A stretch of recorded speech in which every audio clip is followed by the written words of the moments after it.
Vamos orar ao Senhor e pedir que Ele abençoe esse momento. Deus eterno e bendito, suplicamos diante do momento da pregação que o Senhor nos ilumine, Senhor. Tu sabes, Senhor, como há corações aflitos, Senhor. Tu sabes, Senhor, como há batalhas de consciência, Senhor, e batalhas de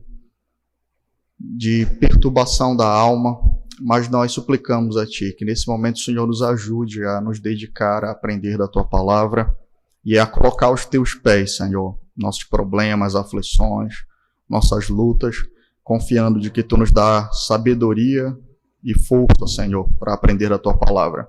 É o que nós te suplicamos em Cristo e te agradecemos. Amém, Senhor. Amém. Meus irmãos, agora sim, vamos abrir nossas Bíblias na primeira epístola do apóstolo Pedro, capítulo 4. Primeira epístola do apóstolo Pedro, capítulo 4. Vamos ler o versículo 12 até o 19.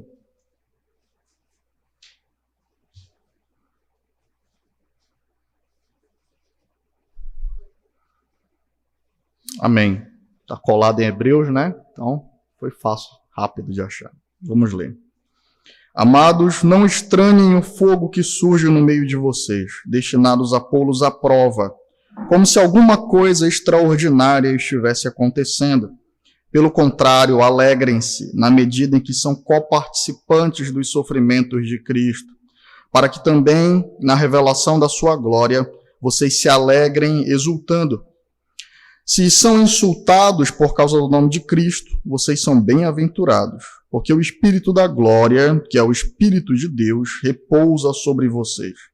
Que nenhum de vocês sofra como assassino ou ladrão, ou malfeitor, ou como quem se mete na vida dos outros, mas se sofrer como cristão, não se envergonhe. Pelo contrário, glorifique a Deus por causa disso, porque chegou o tempo de começar o juízo pela casa de Deus. E se começa por nós, qual será o fim daqueles que não obedecem ao Evangelho de Deus? E se é com dificuldade que o justo é salvo, que será do ímpio e do pecador? Por isso também os que sofrem segundo a vontade de Deus, entreguem a sua alma ao fiel Criador na prática do bem. Amém, irmãos. Hoje nós estamos no terceiro texto que utiliza o termo cristão aplicado aos crentes. Nos domingos passados nós vimos os dois primeiros textos que assim tratam, em Atos, quando no capítulo 11 a igreja pela primeira vez é chamada de cristã, ou seja, aqueles que pertencem, seguem ao Senhor Jesus Cristo. Depois nós vimos em Atos, no capítulo 26, a defesa de o apóstolo Paulo perante o rei Agripa. E ali, então, a Agripa dizendo, olha, por pouco tu me persuades a fazer um cristão. No primeiro sermão, nós estudamos sobre a identidade do crente. No segundo sermão, nós estudamos sobre o testemunho do crente. E hoje, meus irmãos, nós vamos ver que ser cristão é sofrer por causa de Cristo. Ser cristão é alguém que sofre por causa do nome do Senhor Jesus Cristo. Aqui, meus irmãos, nessa porção que nós selecionamos, do 12 ao 19, nós temos 4 ideias principais que merecem ser trabalhadas no dia de hoje. Inicialmente, irmãos, o mundo é um mundo de sofrimento. O mundo é um mundo de sofrimento. Quando nós lemos Gênesis no capítulo 3, nós vemos que a queda, primeiramente, cumpre o que o Senhor havia estabelecido sobre Adão, que se ele desobedecesse, morto ele morreria. E essa ênfase no texto original, morto morrerás, diz que a morte ela adentraria a terra por meio do pecado e da desobediência. Romanos, no capítulo 5, explica isso a nós. O Senhor fala, a morte reinou de Adão até Moisés, ou seja, da desobediência até a entrega da lei. E então, meus irmãos, o mundo ele é um mundo amaldiçoado. O Senhor ele lança uma maldição sobre a serpente, ele lança uma maldição sobre a mulher, ele lança uma maldição sobre a terra quando ele se comunica com Adão. Ele diz, olha, a terra é maldita por causa de ti. Tu vai trabalhar com suor, a mulher vai conceber com dor. Portanto, a morte, o envelhecimento, as doenças, o padecimento faz parte da natureza de um mundo caído. Os puritanos diziam então que, estando o mundo sobre maldição, aquela pergunta sobre por que há sofrimento do mundo não tem sentido algum. Nós não deveríamos esperar nada além de sofrimento, muito pelo contrário. Se em um mundo caído existe momento de alegria, existe momento de louvor, existe algum momento de alívio, isso demonstra a graça sobrenatural e abundante do Senhor sobre esse mundo. Mas o que os homens deveriam esperar era somente desgraça e condenação. A pergunta que faz mais sentido, então, é por que os crentes sofrem? Porque os crentes não permaneceram sobre essa rebelião. Os que foram convertidos e salvos por Cristo Jesus, o Filho de Deus enviado, eles não permaneceram sob toda a desgraça da queda. Eles foram redimidos. Então os puritanos diziam, enquanto o sofrimento para o restante do mundo é lógico, é óbvio, é esperado, de maneira que os homens falam, porque o mal não é punido, sendo que eles não consideram adultério, eles não consideram a mentira, a avareza, a maledicência como mal. Eles selecionaram na sua lista alguns aspectos de maldade que eles desejam que sejam punidos. O sofrimento é esperado sobre o mundo está sob condenação. Cristo diz isso, eu vim ao mundo para salvar, porque o mundo já está condenado. A pergunta que cabe então é, como o crente, aquele que está redimido em Cristo, ele se relaciona com o sofrimento? Essa é a pergunta que de fato merece atenção. Hoje então, esse texto, essa porção do texto nos apresenta, nos ajuda a entender esse relacionamento do crente com o sofrimento em 4 pontos, meus irmãos. Primeiramente, o sofrimento não é algo inesperado na vida cristã. Tá? Observem a maneira como o apóstolo Pedro ele inicia. Amados, não estranhem o fogo que surge no meio de vocês, destinados a pô-los à prova, como se alguma coisa extraordinária estivesse acontecendo. O primeiro pressuposto do apóstolo Pedro é, olha, vocês estão surpresos com o sofrimento, por quê? E essa ideia não é nova, irmãos. Quando nós lemos a epístola de Tiago, ele inicia a carta aos judeus perseguidos dessa maneira. Irmãos, tende por motivo de toda a alegria o passardes por várias provações. Mas também não é novo em Tiago. Quando nós lemos o Senhor Jesus Cristo nos falando sobre a vida dos seus apóstolos, nós vemos que o Senhor Jesus Cristo nos alerta sobre isso. Vamos ler Mateus no capítulo 10.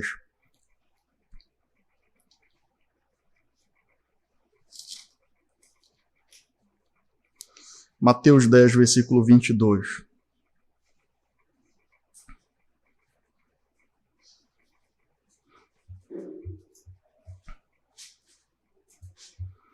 O Senhor está enviando aqui os apóstolos como ovelhas para o meio de lobos. É isso que ele diz no versículo 16.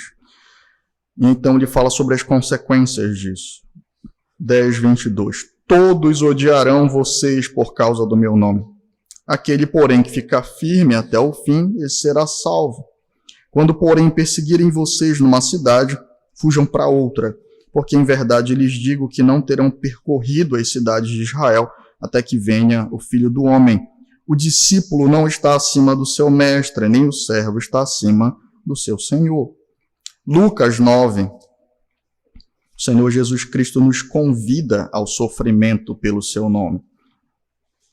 Lucas 9, 23.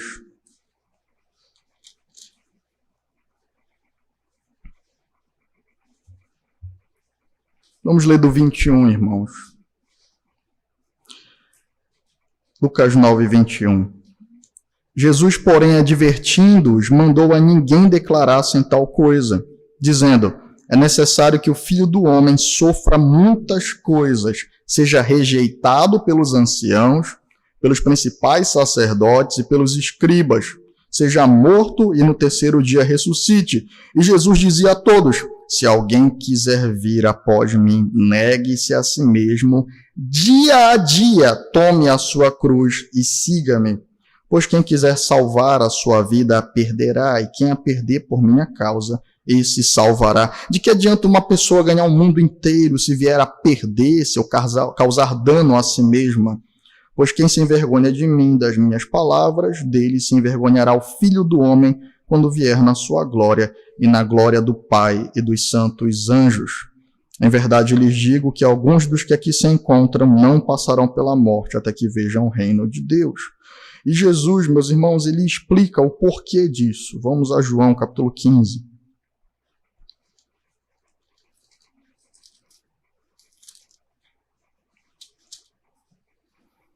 versículo 18.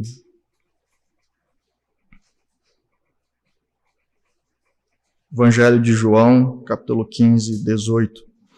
Se o mundo odeia vocês, saibam que antes de odiar vocês, odiou a mim. Se vocês fossem do mundo, o mundo amaria o que era seu, mas vocês não são do mundo, pelo contrário, eu dele os escolhi, e por isso o mundo odeia vocês.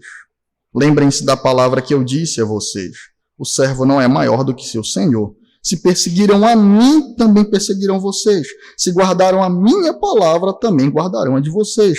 Tudo isso, porém, farão com vocês por causa do meu nome, porque não conhecem aquele que me enviou. Então, observem, irmãos, que o sofrimento, de maneira alguma, ele é escondido da vida do crente. Não há uma promessa de redenção e da ausência de sofrimento nesta terra. A promessa de redenção, nós vamos ver isso na própria ideia de Pedro, ela está reservada para a glória. A ausência de sofrimento, a cessação de sofrimento está reservada para a glória. Mas Cristo, enquanto convida os seus discípulos, é explícito com eles. O mundo me odeia. O mundo me rejeita. Portanto, vocês, como meus discípulos, se me seguirem, precisarão estar dispostos a tomar a sua cruz dia a dia. É muito interessante essa expressão do Senhor. Nós não escolhemos o dia que nós somos crentes, irmãos. Se de fato somos crentes, o tomar a cruz e estar disposto ao sofrimento é algo diário. Portanto, irmãos, essas teologias que prometem ausência de sofrimento nessa terra, prosperidade sem aflição, redenção como sinônimo de bênçãos materiais, ela não tem alicerce bíblico. E muitos se submetem a isso, irmãos, porque não ouvem o que o Senhor Jesus diz de maneira explícita. Muito pelo contrário. Nós não podemos ficar surpresos com o sofrimento nessa vida. O sofrimento faz parte desse mundo caído, mas também faz parte da vida cristã e da vida cristã redimida. Essa é uma verdade que a Escritura ensina. O sofrimento ainda nos afetará nessa terra, mas de maneira diferente. Nós vamos ver isso no segundo ponto. O sofrimento, ele é um testemunho da imitação de Cristo. Vamos voltar para a epístola do apóstolo Pedro. Pedro então inicia dizendo: amados, não estranhem o fogo que surge no meio de vocês, destinados a pô-los à prova, como se alguma coisa extraordinária estivesse acontecendo. Qual é o oposto de extraordinário, irmãos? Ordinário, aquilo que segue uma ordem, aquilo que é esperado. Então Pedro está dizendo: o sofrimento é esperado para nós. E aí então Pedro diz: pelo contrário, alegrem-se na medida em que são coparticipantes dos sofrimentos de Cristo, para que também na revelação da sua glória vocês se alegrem exultando. Se são insultados por causa do nome de Cristo, vocês são bem-aventurados, porque o Espírito da glória, que é o Espírito de Deus, repousa sobre vocês. Que nenhum de vocês sofra como assassino, ou ladrão, ou malfeitor, ou como quem se mete na vida dos outros, mas se sofrer como cristão, e esse é o nosso versículo central aqui, não se envergonhe, pelo contrário, glorifique a Deus por causa de Cristo. A ideia de Pedro é que, apesar de que o crente sofre, ele se relaciona de maneira diferente com o sofrimento. E a causa do seu sofrimento também é diferente. E enquanto os ímpios eles sofrem por estarem sobre juízo, condenação e os efeitos do pecado nessa terra de maneira condenatória, os crentes eles sofrem por estarem em Cristo. Eles se relacionam com o sofrimento de maneira diferente. Pedro utiliza o termo: se sofrer como um cristão, não se envergonhe. Pelo contrário, glorifique a Deus por causa disso. A ideia aqui ela é magnífica. Significa que até sofrer, o crente sofre de maneira diferente. Isso implica a causa do sofrimento, e isso implica também a maneira como reage ao sofrimento. Observem, irmãos, que Pedro diz aqui: irmãos, alegrem-se. Depois ele diz: irmãos, exultem. Irmãos, vocês são bem-aventurados se vocês sofrem. Não é uma mensagem racional para o ímpio. Como se alegrar no sofrimento? Como se alegrar participando do sofrimento? E aqui, meus irmãos, nós observamos que Pedro diz que o primeiro motivo é porque nós estamos refletindo a imagem do Senhor Jesus Cristo. Ele diz, alegrem-se na medida em que são coparticipantes dos sofrimentos de Cristo. O que Pedro está dizendo é que o nosso sofrimento, ele é um reflexo, ele é um testemunho de que nós somos coparticipantes de Cristo, que nós estamos unidos ao Senhor, que nós estamos pertencidos a Ele. Pedro diz que o sofrimento não é um sofrimento qualquer, de maneira que qualquer pessoa que sofre possa dizer, ó Senhor, olha só como eu sou um sofredor, eu entro no céu por meio do meu sofrimento. Não, ele diz, versículo 15, que nenhum de vocês sofra como um assassino, um ladrão, um malfeitor, ou como quem se mete na vida dos outros. Então ele vai de um pecado bem extremo até um pecado mais aparentemente leve. E ele diz, olha, não sofram por causa do pecado, mas se você é um cristão, sofra por causa de Cristo. O que Pedro está dizendo, irmãos, é que o crente ele sofre por motivos diversos. Ele não sofre como um malfeitor. Ele sofre como alguém que reflete a imagem do Senhor e por causa disso, meus irmãos, os sofrimentos se abatem sobre ele. Portanto, a maneira como Pedro ele narra aqui a relação do crente com o sofrimento é que no sofrimento o crente deve refletir a imagem do Senhor Jesus Cristo. Primeiramente, não é alguém que sofre nesse mundo por causa da sua maldade, como sofrem os ímpios. Segundo, é alguém que se alegra no sofrimento por entender que há um propósito no sofrimento que é causado sobre si. Terceiro, é alguém que sofre por causa dos motivos adequados, ou seja, por causa de motivos justos. Então, meus irmãos, nós devemos pensar sobre o porquê nós estamos sofrendo. Nós precisamos sempre meditar no sofrimento como algo que reflete a situação da nossa alma. A primeira coisa que Pedro nos ajuda a pensar aqui é por que eu estou sofrendo? É por causa de ser um malfeitor? É porque eu mereço o sofrimento? É porque a aplicação da justiça está recaindo sobre mim? Ou será que os motivos do meu sofrimento, o motivo do meu padecimento está afastado de tudo isso? Porque, irmãos, se eu sofro ou se eu estou sofrendo por conta de juízo, meu desejo deve ser se arrepender diante do Senhor. Deve ser buscar ao Senhor para que eu sofra pelo nome dele e não apesar dele. Deve ser para que eu sofra por meio dos sofrimentos de Cristo e não que eu sofra por causa da minha maldade contra Cristo e como punição do Senhor. O que Pedro começa a nos ensinar aqui é que os crentes, meus irmãos, eles sofrem como imitadores do sofrimento de Cristo. Quando o Senhor Jesus ele fala sobre a relação entre o crente e o sofrimento nos textos que nós vimos, ele atrela o sofrimento cristão ao seu nome, aqueles que sofrem por causa do meu nome, aqueles que padecem por causa do meu nome. Portanto, nós precisamos refletir sobre que tipo de sofrimento nós estamos experimentando e se esse sofrimento ele é em consequência da nossa maldade ou se nós estamos apenas sendo conduzidos pelo Senhor de maneira a sermos aprovados por Ele. Uma outra ideia importante aqui, meus irmãos, nesse texto, é que, primeiro, como nós dissemos, o sofrimento ele é algo previsto na vida do crente. Segundo, o sofrimento ele é um testemunho da nossa imitação de Cristo, se nós sofremos como cristãos e por causa do nome dele, e não como pessoas perversas e agressivas.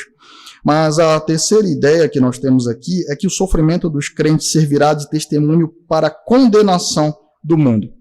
Mas antes, meus irmãos, eu já ouvi algumas pessoas dizerem coisas como, olha, eu não tenho esse problema como crente. Eu sirvo a Cristo, eu sou crente, eu vivo e imito o Senhor Jesus Cristo. Essa é a ideia que Pedro está trazendo aqui de imitação, mas eu não tenho esse problema aí de perseguição, viu? Eu, muito pelo contrário, todo mundo gosta de mim. Eu estou no meio dos ímpios, os ímpios, todo mundo gosta de mim. Quando eu chego, o pessoal ri, me bajula. Quando eu chego, é uma alegria para os ímpios. Eu não tenho essa tristeza. Eu sou muito feliz por causa disso, viu? Mas o texto não está dizendo isso para você. O texto está dizendo, se alegre, versículo 13, se você é co-participante do sofrimento de Cristo. Cristo diz, o mundo me odiou, portanto ele vai odiar você porque você não é parte do mundo. Então observem que o reflexo de Cristo provoca o pecado e o mundo como uma espécie de bandeira vermelha para um touro. O mundo odeia o Senhor. Isso não é uma opinião de Deus, isso é uma verdade bíblica. Se você é um crente e é muito benquisto pelos ímpios, há um grande problema na sua vida.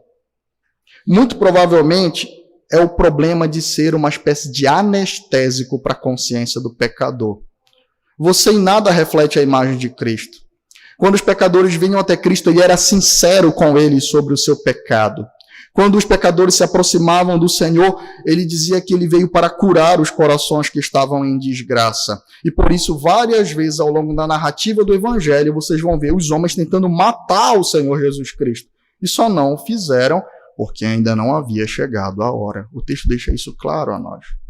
Dizer que eu sou um crente, ao mesmo tempo eu sou amado pelo mundo, pelos ímpios, pelos imorais, que aqueles que são boca suja, aqueles que são corruptos, aqueles que são perversos, eles me recebem muito bem, têm alegria na minha presença. Significa que a luz do Senhor não emana de você, de forma a expor o pecado. E Cristo fala sobre um candeeiro que é colocado debaixo de uma coberta. Talvez seja a maneira como você se relaciona com os ímpios. Você coloca o candeeiro do reflexo da imagem do Senhor em uma coberta, se você de fato é um crente. Bajuladores, irmãos, eles são amados pelo mundo. Falsos cristãos, cristãos políticos, que gostam de dar abracinhos em todo mundo e sorrir para todo mundo e negar o pecado de todo mundo. Aqueles que tratam com tolerância a maldade, aqueles que tratam com tolerância a imoralidade, aqueles que dão um sorriso amarelo para a leviandade, de fato não vão sofrer como sofre um cristão. Eles sofrerão, mas não por causa do nome de Cristo. Eles sofrerão, mas não por causa da imitação do nome de Cristo. Pedro, ele começou a falar sobre isso no versículo 7. Ele disse: o fim de todas as coisas está próximo. Portanto, sejam criteriosos e sóbrios para poderem orar. Acima de tudo, retenham muito amor para uns com os outros, porque o amor cobre a multidão dos pecados. Sejam mutuamente hospitaleiros, sem murmuração, sirvam uns aos outros, conforme o dom que recebeu. Então Pedro fala, olha, se relacionem com os crentes e fujam dos ímpios. No versículo 1 ao 6, Pedro havia dito, olha, o mundo odeia vocês, porque ele fala mal de vocês, e eles estranham que vocês não se ajuntam com eles. Versículo 4. Por isso, falando mal de vocês, estranham que vocês não se juntam com eles no mesmo excesso de devassidão. Eles terão de prestar contas àquele que é competente para julgar vivos e mortos, pois para este fim o evangelho foi pregado, também a mortos, para que mesmo julgados na carne, segundo os homens, vivam em espírito, segundo Deus. O que Pedro começa a explicar é que não tem como o mundo não nos odiar. Nós fomos enviados ao mundo para pregar o evangelho, anunciar a mensagem do evangelho. Nós fomos enviados ao mundo agora como imitadores de Cristo, e portanto nós refletimos a imagem de Cristo. O mundo odeia a Cristo e odeia a mensagem do evangelho. A mensagem do evangelho é que, essa é a mensagem do evangelho, se não for essa, não é evangelho. Os homens foram criados pelo Senhor em estado de bondade. Os homens se rebelaram contra Deus e caíram em pecado, estão destituídos da glória de Deus e sobre a maldição do pecado. O que eles fazem contra o Senhor e para a ira do Senhor. Aquilo que eles sentem prazer, Deus abomina, e essa não é uma mensagem fácil de ser ouvida. Que eles precisam morrer para o pecado em Cristo Jesus. Que Ele é o Redentor enviado pelo Senhor para a redenção dos corações. Que sem Cristo não há caminho alternativo para Deus. Que eles precisam se submeter a um senhorio. Que eles precisam se submeter a um governo. Que eles não podem mais desejar governarem a si mesmos segundo a devassidão dos seus corações. Se eles fizerem isso, se eles sofrerem por Cristo, se eles morrerem com Ele na cruz, viverão também com Ele para a glória de Deus e serão glorificados na eternidade. Não é uma mensagem agradável. Envolve abnegação, envolve sofrimento, envolve padecimento. E a cruz, ela é escândalo e loucura, irmãos. Portanto, o sofrimento é esperado por causa da natureza da nossa fé, que é a imitação de Cristo. É isso que Pedro está explicando. Irmãos, não tomem isso como extraordinário se vocês de fato são crentes, porque a natureza da nossa fé, afronta o mundo, afronta o pecado, afronta o diabo, e a resposta disso é ódio, não é bajulação e risinhos. Terceiro, o sofrimento do crente servirá de testemunho para a condenação do mundo. Essa é uma ideia que constantemente é repetida não só pelo apóstolo Pedro, mas pelos demais apóstolos também. Olha o que ele diz aqui no versículo 14. Se vocês são insultados por causa do nome de Cristo, vocês são bem-aventurados, porque o Espírito da glória, que é o Espírito de Deus, repousa sobre vocês. Que nenhum de vocês sofra como assassino, ou ladrão, ou malfeitor, ou como quem se mete na vida dos outros, mas se sofrer como cristão, não se envergonhe. Pelo contrário, glorifique a Deus por causa disso, porque chegou o tempo de começar o juízo pela casa de Deus. E se começa por nós, qual será o fim daqueles que não obedecem ao Evangelho de Deus? E se é com dificuldade que o justo é salvo, o que será do ímpio e do pecador? Por isso também os que sofrem segundo a vontade de Deus, entreguem a sua alma ao fiel Criador na prática do bem. O Senhor Jesus Cristo, Deus na Escritura, nos entregou o seu Evangelho, irmãos. E a mensagem de juízo e condenação faz parte dela. Isso não é agradável para o ouvido do ímpio, porque o que o Senhor promete é punir o mal, é punir a injustiça, é punir a impiedade, é punir aquilo que é desgraça, afronta, mácula.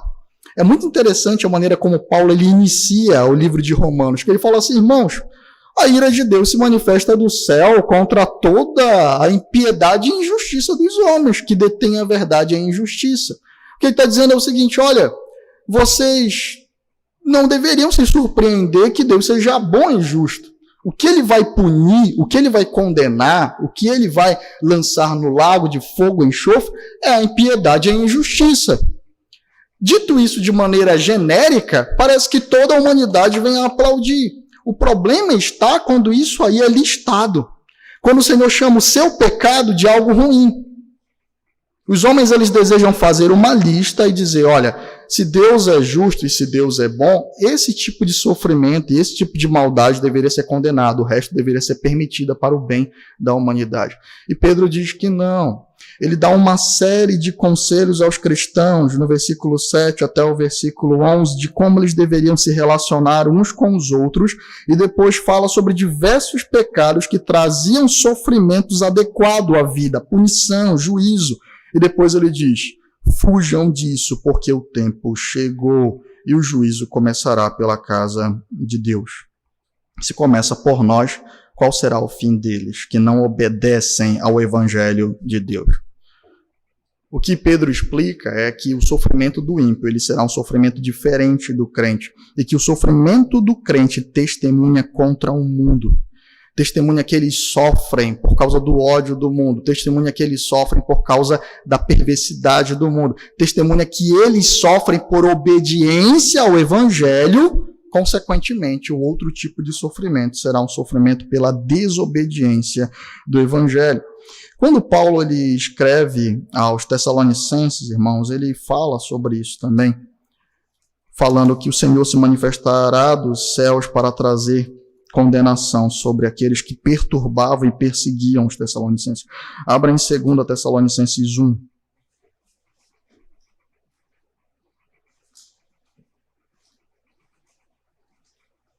Versículo 5. Não, versículo 4. 2 Tessalonicenses 1, 4.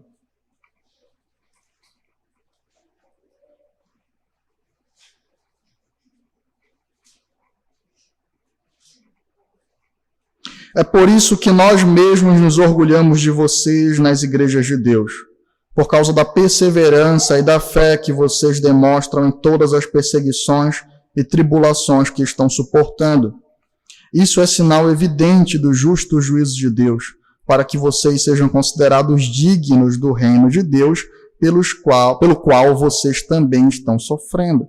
Pois de fato é justo para com Deus que ele retribua com tribulação aos que causam tribulação a vocês, e é que dê a vocês que estão sendo atribulados alívio juntamente conosco, quando do céu se manifestar o Senhor Jesus com os anjos do seu poder, em chama de fogo, tomando vingança contra os que não conhecem a Deus e contra os que não obedecem ao Evangelho do nosso Senhor Jesus. A mesma expressão, obedecer ao Evangelho, se submeter a Cristo. Existem dois tipos de pessoas, aqueles que estão submissos ao Senhor e aqueles que não estão submissos ao Senhor. Aqueles que sofrerão pela rebelião ao Evangelho e aqueles que sofrem por causa do Evangelho e pelo ódio do mundo. Nós vemos que os apóstolos, eles definem e deixam isso muito claro para os homens, de forma que a nossa obediência confronta a desobediência deles. E o nosso sofrimento pela obediência é loucura para eles. Eles sofrem e têm prazer em sofrer pela desobediência. O crente é chamado a se regozijar em sofrer pela obediência ao Evangelho. Portanto, observem que esse texto nos ajuda a perceber que a natureza do sofrimento para o crente, ela é totalmente diferente, irmãos.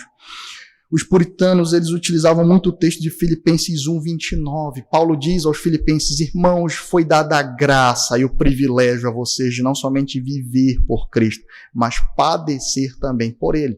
Eles diziam por vários motivos. Primeiramente, nós estamos sofrendo por imitação ao Senhor Jesus. Isso testemunha que nós estamos unidos a Ele.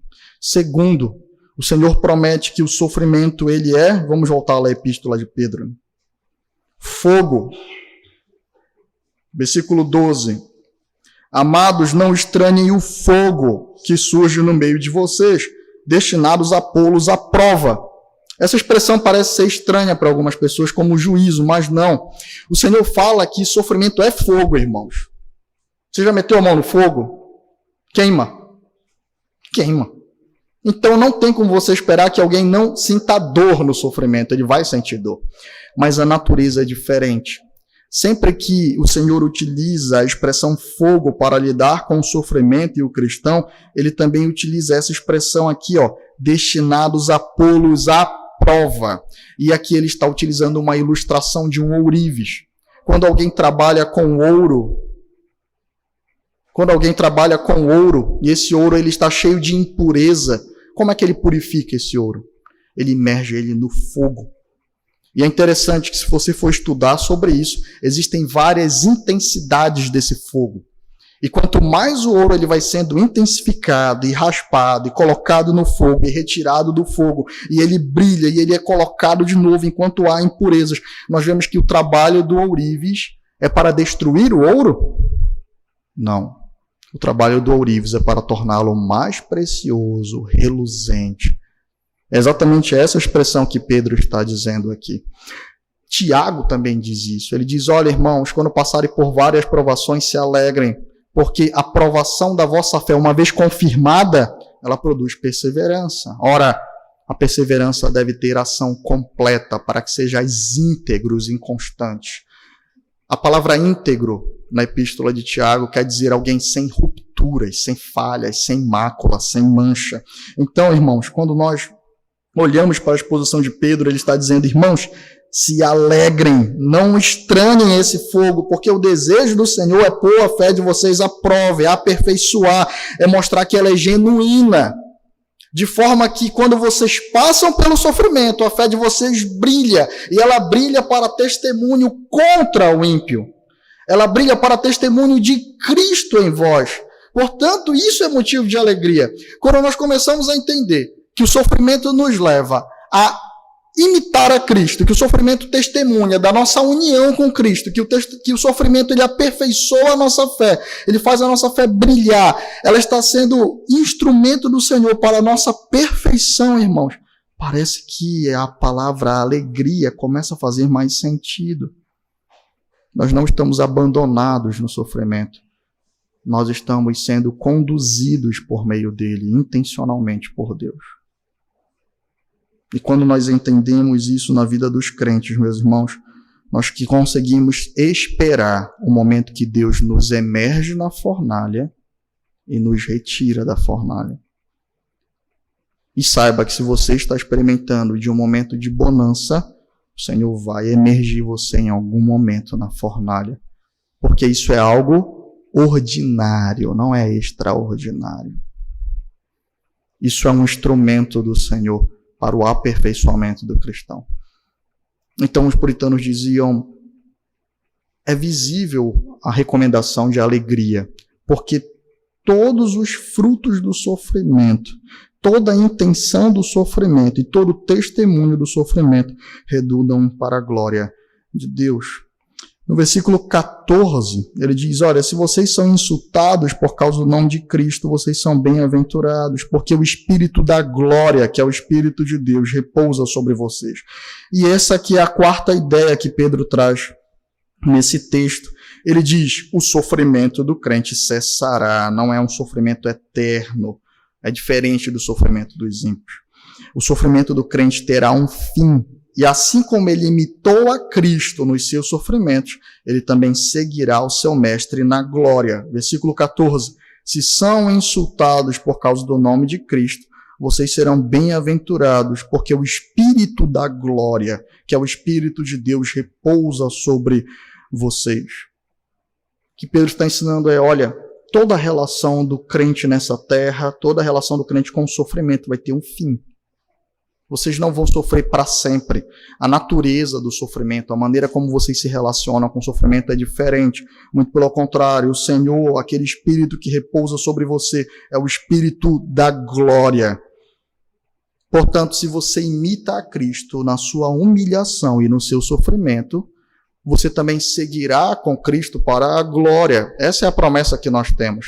Aqueles que morrem em Cristo são ressuscitados para viver em Cristo e são conduzidos pelo Senhor para serem glorificados em Cristo. O final das coisas, meus irmãos, o nosso prêmio, o fim da vida, não é de sofrimento para o crente, é de alegria, é de gozo, é de eternidade com Deus.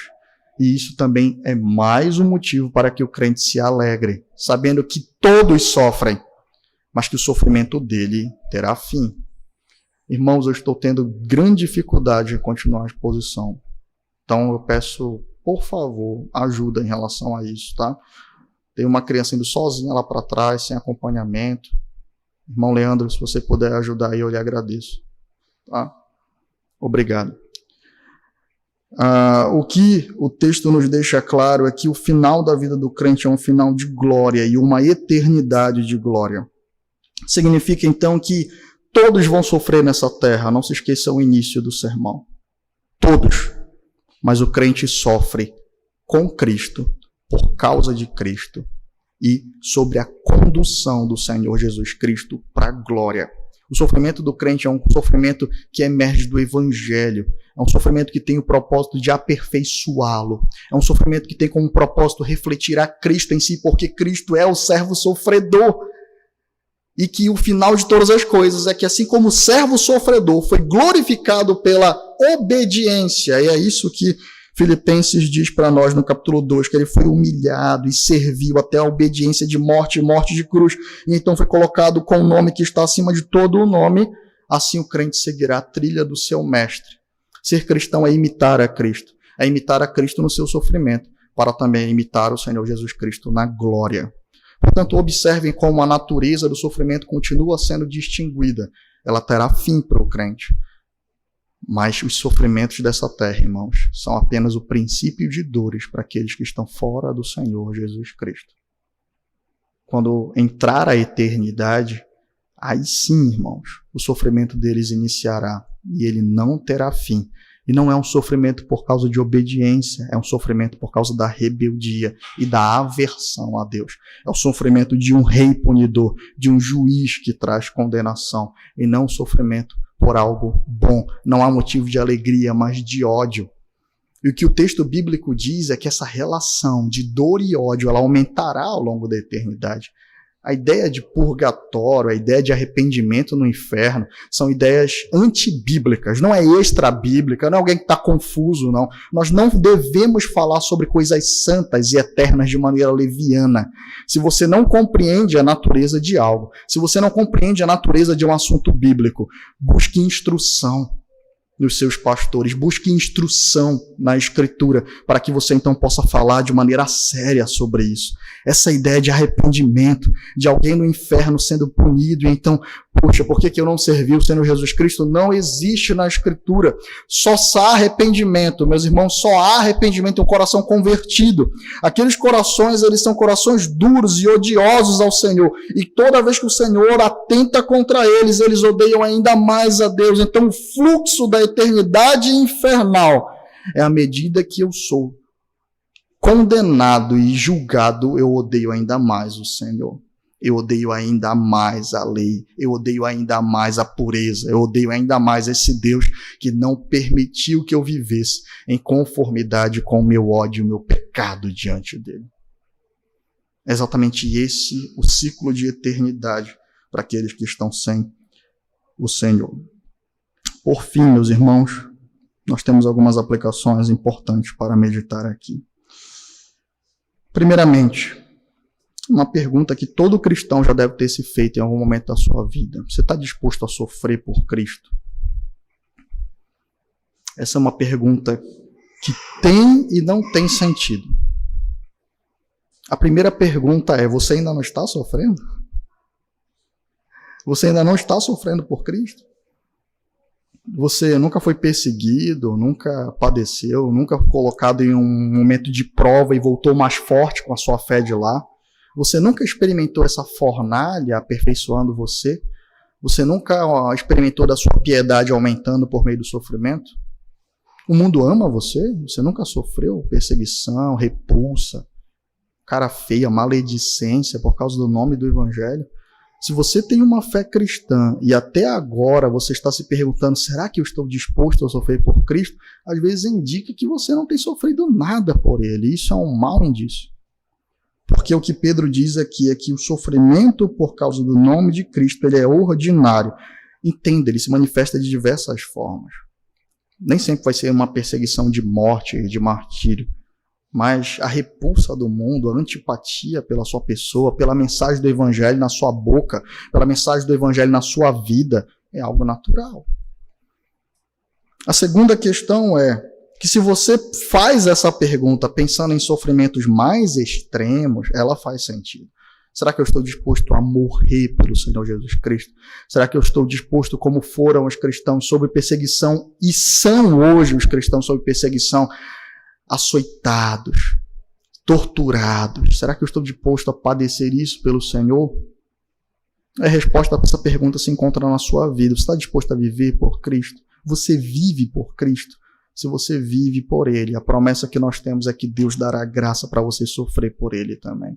Porque o sofrimento por Cristo faz parte do viver para Ele, faz parte da fidelidade a Ele, faz parte do serviço ao Senhor. Está fundamentado na imitação do nome dEle. É considerado como honra para o crente. E sempre que você precisar de graça para sofrer por Ele, Ele dará graça a você.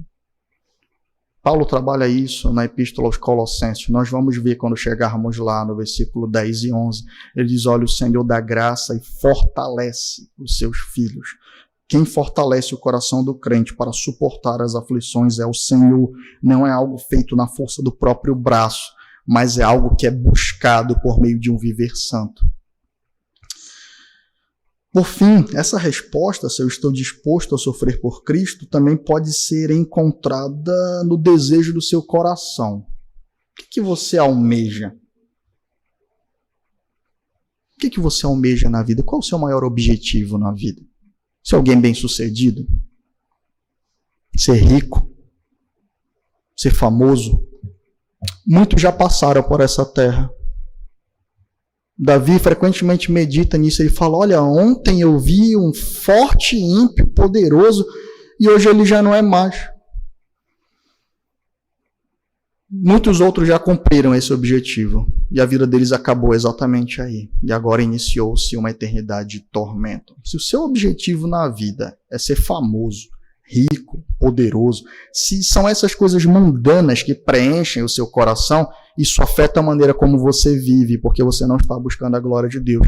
E, logicamente, afeta a maneira como você morre e sofre. Porque se você não vive para a glória de Deus, se o seu objetivo maior não é a glória do Senhor, com certeza você não morrerá para o Senhor.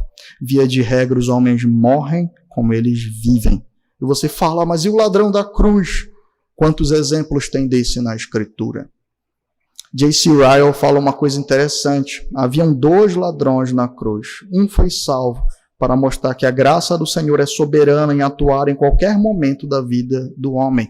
Mas só um, para que ninguém seja soberbo para brincar com esse tipo de situação. Só um. Você não tem essa promessa.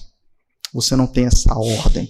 Você não tem a ordem de viva da maneira como você quer, e aí quando você estiver mal, ou doente, ou morrendo, aí sim lembre-se de Cristo e Ele vai... Não é essa a ordem que nós temos na Escritura. A ordem que nós temos é ame ao Senhor e sofra por Ele, e você será glorificado no dia eterno. Esse é o mandamento, essa é a promessa, essa é a ordem. O que o Senhor operar, meus irmãos, o que o Senhor operar de maneira abundantemente graciosa, se encontra unicamente nas mãos dele.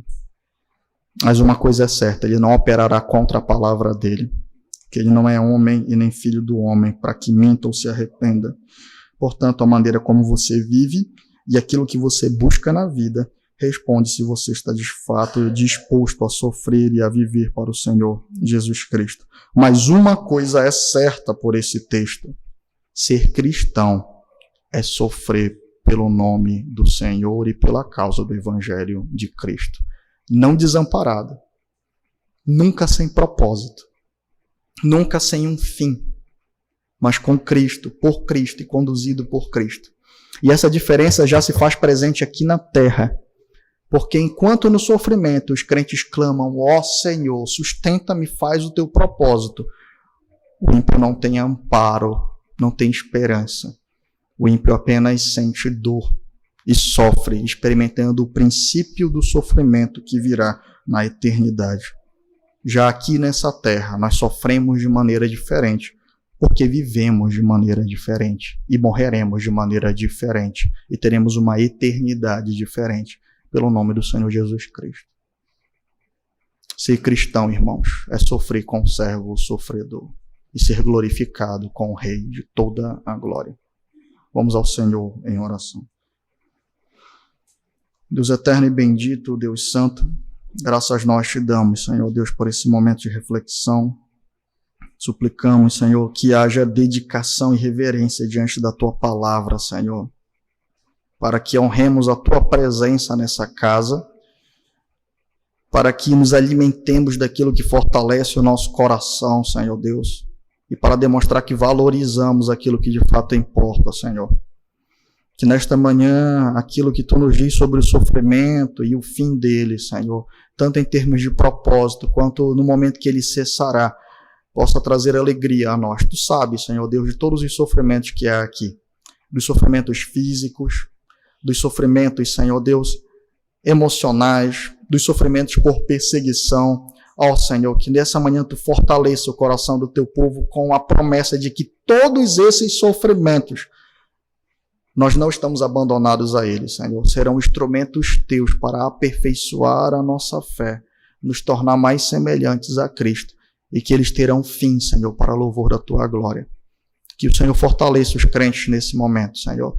Fortalece também aqueles que têm passado por perseguição em seu trabalho, Senhor, cujo evangelho tem sido motivo, Senhor Deus, do seu sofrimento de maneira ainda mais direta. Fortalece, dá coragem e firmeza, Senhor.